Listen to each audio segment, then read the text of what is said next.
2020 was a horrible year. Is 21 going to be awesome for you? Are you going to have success? But how are you going to get there? Let's talk about goal setting.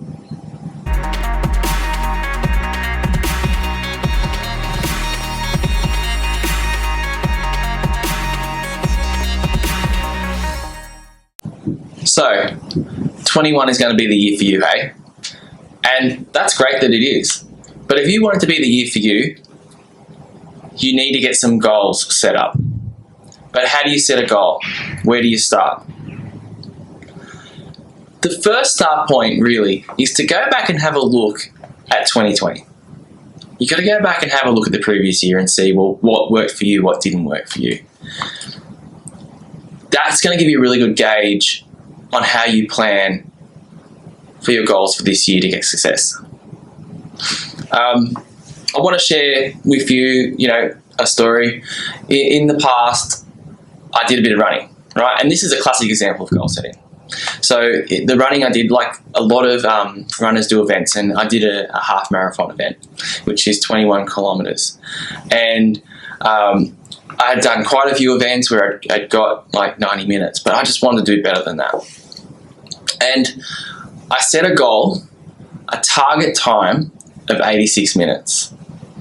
And there was a lot of preparation in being able to achieve that goal. There was different type of training than I'd done in the past. So I had to mix things up, do things differently. There was a time frame. I set myself a time frame to be able to achieve that time. So I had to work hard at it. But the main point is that to achieve that goal of 86 minutes, which was, something I was so proud of when I achieved it, it included a whole lot of goal setting. So I want to share with you some goal setting now and how we do that. So we're going to go through an acronym called SMART. And for those who are not familiar with it, I'm going to go right through it with you, and it will help us achieve some goals. S. S is for Pacific. I want you to think about the W's.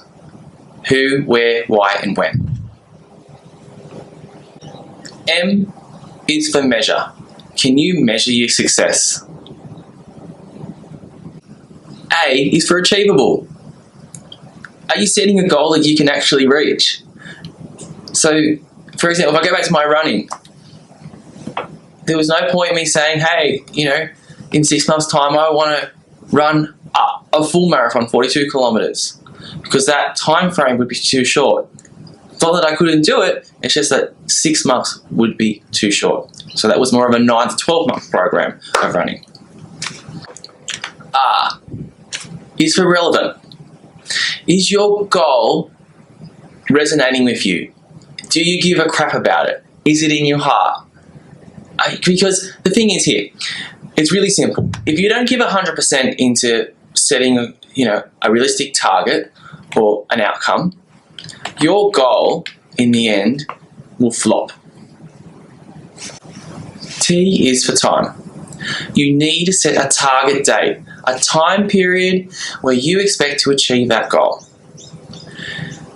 It's really important that you do this, because otherwise what can happen is the goal just won't be achieved. As a simple analogy, go back to when you were in school, and whether it was you or you knew someone, there's always someone out there who would leave that school assignment, that essay, to the night before. And look, sometimes some people, they thrive on doing stuff in the last second. But for others who did the assignment the night before, didn't get the mark that they could have got if they'd spent more time in preparing and writing the essay over, say, the period they had, which might have been a month or 2 months. So it's always important to set a target date for when you want to achieve your goal. So that's the SMART acronym. When setting goals, have a look at that. We're going to leave in the comments there some notes on and a bit of a blog on more information about SMART, so you can use it in your personal or your business life. But I want you to think about 2021. What is it you want? Get a pen and paper out and write down and dream and think. Take 5 minutes out for yourself and think about that. Whether it's financial goals, business goals, or even like a personal goal like I had in the running. If you need help, reach out to us. You can find us at ngraccounting.com.au.